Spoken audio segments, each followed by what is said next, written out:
वहीं शुरुआत करते हैं खास बुलेटिन के साथ। लखीमपुर खीरी में शारदा बैराज बनवासा नदी खतरे के निशान से ऊपर चली गई है। जिले में चारों तरफ तबाही मची हुई है। कहीं फसल चौपट हो गई है तो कहीं मकान गिर गए हैं और जिले में अब बाढ़ भी आ गई है। अधिकारियों ने सभी को अलर्ट कर दिया है, साथ ही सुरक्षित स्थानों पर रहने का आदेश दिया है। क्षेत्र में 3 दिन से लगातार हो रही बारिश और उत्तराखंड के बनबसा बैराज से शारदा नदी में डिस्चार्ज किए जा रहे पानी के चलते शारदा नदी का जलस्तर जो है वो बढ़ गया है, जिसके चलते नदी किनारे बसे गांव के ग्रामीणों को सूचित किया जाता है कि वह किसी भी काम से नाव से नदी में ना जाएं। साथ ही बच्चों को भी नदी के पास जाने से रोका गया है।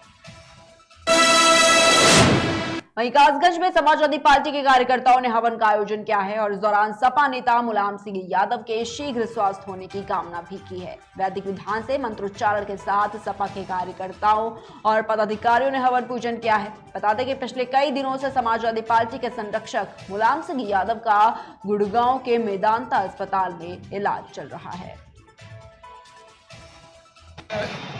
हमारे आदरणीय राष्ट्रीय अध्यक्ष रहे, पार्टी के संस्थापक रहे आदरणीय माननीय मुलायम सिंह यादव जी, जो कई बार प्रदेश के मुख्यमंत्री रहे, रक्षा मंत्री रहे, जिन्होंने हमेशा गरीब, किसान, मजदूर, अल्पसंख्यक और कमजोर तबका की हमेशा बगावत की, उनके लिए संघर्ष किया और एक किसान के परिवार में एक जन्म लेने के बाद छोटे से परिवार से लेकर आज तक उन्होंने इस देश के लिए, प्रदेश के लिए, गरीबों के लिए, किसानों के लिए जो संघर्ष किया, हर समाजवादी पार्टी का कार्यकर्ता आज दुखी है, परेशान है। और इस उपलक्ष्य में ईश्वर से हमने कामना की है कि ईश्वर ने दीर्घ आयु दे, जल्दी स्वस्थ हो, हम लोगों के बीच आएँ और हम लोगों का नेतृत्व करें और आगे का मार्गदर्शन करें, जिससे हम लोग आगे बढ़ सकें और समाज की भलाई एक लोगों में जागृति पैदा कर सकें। इसके लिए आज हमने हवन किया है और ईश्वर से सभी समाजवादी पार्टी के पदाधिकारी कार्यकर्ताओं ने ईश्वर से आह्वान किया कि हमारे नेताजी जल्दी स्वस्थ होकर हम लोगों के बीच आए, जिससे हम लोगों का मार्ग प्रस्तुत हो और हम लोगों को बल मिले, शिक्षा मिले, जिन्होंने हमें इस ऊंचाई तक पहुँचाया है। ईश्वर उनको जल्दी स्वस्थ करके हम लोग। वहीं खबर लखीमपुर खीरी से है, जहां पर खड़ी गाड़ी पर अचानक एक पेड़ गिर गया। इस दौरान पूरी गाड़ी क्षतिग्रस्त हो गई है और गाड़ी में सवार लोग बाल बाल बच गए। जिले में लगातार हो रही बरसात से चारों तरफ तबाही का मंजर नजर आ रहा है।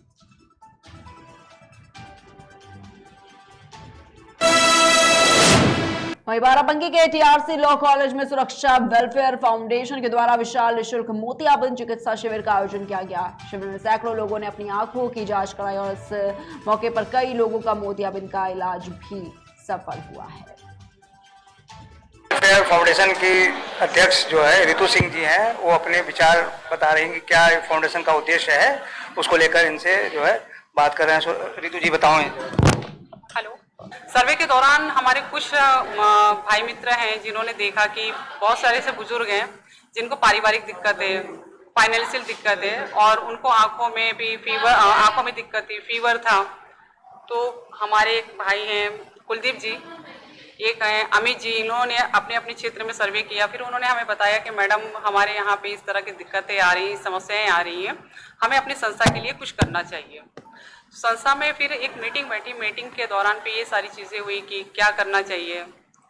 तो हमारे लखनऊ क्षेत्र से जो संयोजक हमारे हैं अमित सिंह जी, उन्होंने कहा कि मैडम हमारी संस्था को एक आई कैंप का ऑर्गेनाइजेशन में डालना चाहिए। हमने वो किया, देखा। हमारा फर्स्ट जब आई कैंप हुआ था उसमें शायद 150 लोग आए थे, जिसमें हम लोगों ने 25 पेशेंटों को। आज कितने लोगों का टारगेट है? आज कम से कम हमारा टारगेट जा रहा है 100 लोगों का। हाँ, आपने जैसे बाहर देखा हुआ है कि किस तरह से पब्लिक आ रही है, किस तरह से भीड़ हो रही है। डॉक्टर्स के पास में आपने देखा, बाहर काउंटर पे देखा और आपने गेट पे भी देखा कि किस तरह से पब्लिक आ रही है, क्योंकि ये निःशुल्क सेवा है और निःशुल्क सेवा जहाँ तक हम पहुँचा सकते हैं वहाँ हमारी संस्था अपने आप जा करके इसका प्रचार भी कर रही है और जिन्हें जो भी दिक्कत है उस दिक्कतों का सामना वो ना भी कर पाए तो हम पेशेंट को खुद अपने घर, उनके घर से अपने यहाँ पर लेकर आते हैं। आम लोगों को क्या संदेश देना चाहते हैं फाउंडेशन के को लेकर?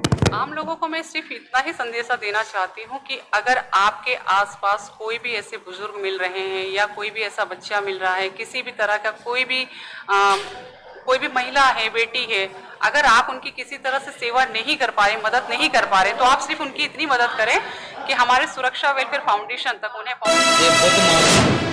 वहीं खबर फर्रुखाबाद से है, जहां पर मीरापुर संकिसा में बौद्ध तीर्थ स्थल धम्म यात्रा कुशलतापूर्वक संपन्न हुई है। डीएम और एसपी ने मौके पर पहुंचकर सफलतापूर्वक कार्यक्रम को संपन्न कराया।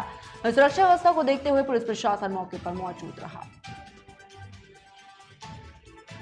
ये बुद्ध महोत्सव भिक्षुओं का महापवाना दिवस होता है।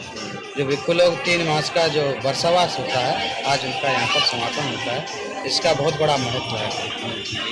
दिवस के दिन भिक्षु लोग 3 मास पूरे होते हैं और अपने अपने धर्म प्रचार के लिए आगे को वितरित करते हैं। ये कब से मनाया जा रहा है?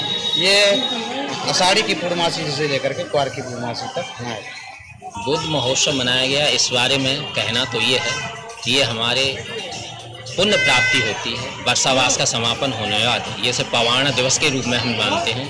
यहाँ भगवान बुद्ध ने जो वर्षावास किया था, 7वां वर्षावास, इसी सांकांस नगरी से, संकिसा से अभिधम्म का दिया था संदेश सभी लोगों के लिए। अभिधम्म का आप हिंदी समझने के लिए यूँ समझते हैं कि मानव का जितनी जल्दी कल्याण हो सके, पाप को त्याग कर से कुशल कर्मों का संचय करे और अपने जीवन को सार्थक बनाए, जिससे उसका जीवन बचा हुआ से जीवन अच्छी तरीके से व्यतीत हो, सुख समृद्धि आए, सम्मनता आए पूरी मानव जाति के लिए भगवान में। वहीं एटा के जलेसर में श्री जी उमा विद्यालय स्कूल में विशाल रक्तदान शिविर का आयोजन किया गया है। रक्तदान शिविर का उद्घाटन वरिष्ठ पत्रकार अशोक भारद्वाज और व्यापारी नेता सोनू सर्राफ के द्वारा फीता काट कर किया गया। रक्तदान शिविर में 150 रक्तदाताओं ने रक्तदान किया है। देवदूत वानर सेना का एक बहुत विशाल और डोनेट होता है, ब्लड डोनेट होता है उसमें। और देवदूत वानर सेना कम से कम 4 साल से ब्लड डोनेशन करा रही है। आज बिट्टू भारद्वाज की स्मृति में आज ये प्रोग्राम हो रहा है और डोनेशन में कम से कम 250 लोगों का ब्लड डोनेशन का कार्यक्रम हुआ है। कम से कम 250 होंगे। बहुत ही उम्दा और अच्छा उन्होंने हिसाब बना रखा है अपना, जिसमें कि हम उच्च अधिकारी जिसमें डीएम, कप्तान साहब, सीओ साहब, एसडीएम साहब सबको अवगत कराया था। वो किसी कारण वो नहीं आ पाए हैं आज। और इस देवदूत वानर सेना के लिए मैं धन्यवाद देता हूं कि वो ऐसे कार्यक्रम आगामी चलाते रहे। देवास के हाट पिपलिया में पैगंबर हजरत मोहम्मद साहब के जन्मदिन पर जुलूस निकाला गया। जुलूस का जगह जगह पर स्वागत किया गया और बच्चों को मिठाइयां बांटी गई। आपको बता दें कि जुलूस में पुलिस प्रशासन का भी विशेष सहयोग रहा। ईद मिलादुन्नबी के मौके पर शासकीय हॉस्पिटल और मनसिंह हॉस्पिटल में मुस्लिम समाज के द्वारा मरीजों को फल भी बांटे गए हैं।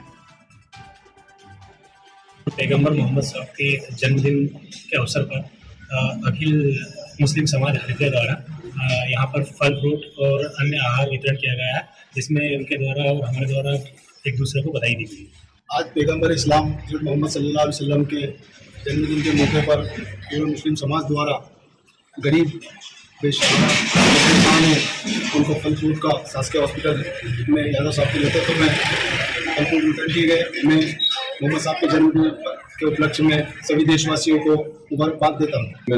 नबी का जलसा निकाला गया, जिसमें हमारे समस्त मुस्लिम समाज के भाइयों ने शिरकत की और उसमें हिंदू मुस्लिम एकता का प्रोग्राम हमारे मोहम्मद साहब के जन्मदिन पर हाट पिपलिया में पहुंचाया गया और शांतिपूर्वक हिंदू मुस्लिम भाइयों ने मिलजुल कर एक दूसरे को मिठाइयाँ खिलाई और बच्चों को मिठाइयाँ तकसीम। वहीं खबर प्रयागराज के हंडिया से है, जहां पर भारी सुरक्षा के बीच अकीदतमंदों के द्वारा जश्न ईद मिलादुन्नबी का जुलूस निकाला गया। जुलूस में मजहबी झंडों के साथ राष्ट्र ध्वज तिरंगा झंडा भी देखने को मिला। तो वहीं जुलूस के मद्देनजर सुरक्षा व्यवस्था को बीच जगह जगह पर भारी पुलिस बल भी तैनात रहा। त्योहार बड़े हर्षोल्लास के साथ मनाया जा रहा है हंडिया कस्बे में और फैजाबाद में और समस्त क्षेत्रों में।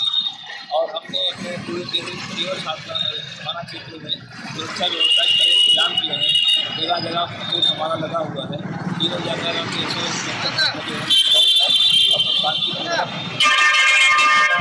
कोई व्यवहार नहीं है। सुरक्षा की व्यवस्था की गई। सर कितने सुरक्षा कर्मी लगाए गए हैं? कुछ पूरे थाने के कर्मचारी अधिकारी हैं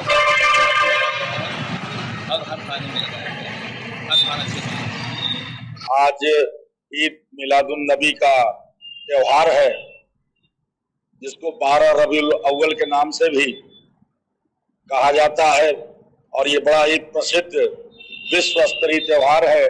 आज के दिन हमारे नबी मोहम्मद रसूलुल्लाह सल्लल्लाहु अलैहि वसल्लम की पैदाइश है।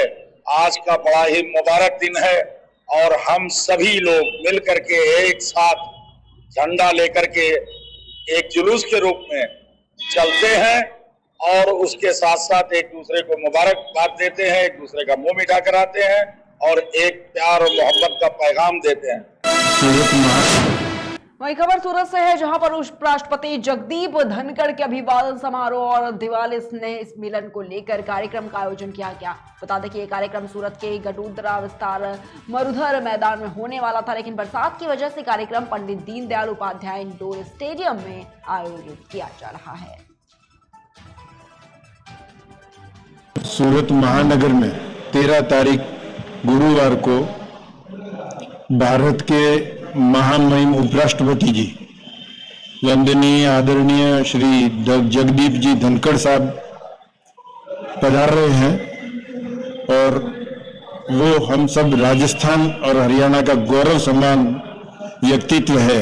इसलिए हमारे प्रदेश अध्यक्ष आदरणीय CR पाटिल जी ने बोला कि भाई राजस्थान हरियाणा वाले समाज के लोग मिलकर उनका अभिवादन स्वागत का एक कार्यक्रम आप करें। 13 तारीख गुरुवार को ये कार्यक्रम शाम को 7 बजे इंडोर स्टेडियम गुड़दौर रोड पे रखा गया है।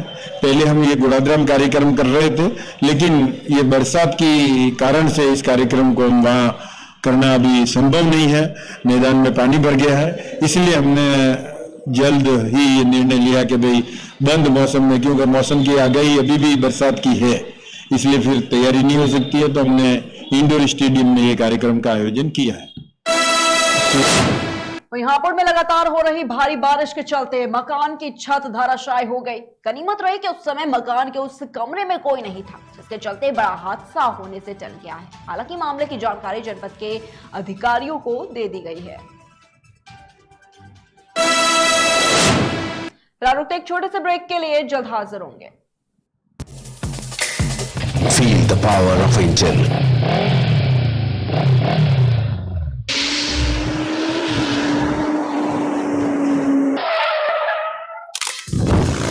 Macolo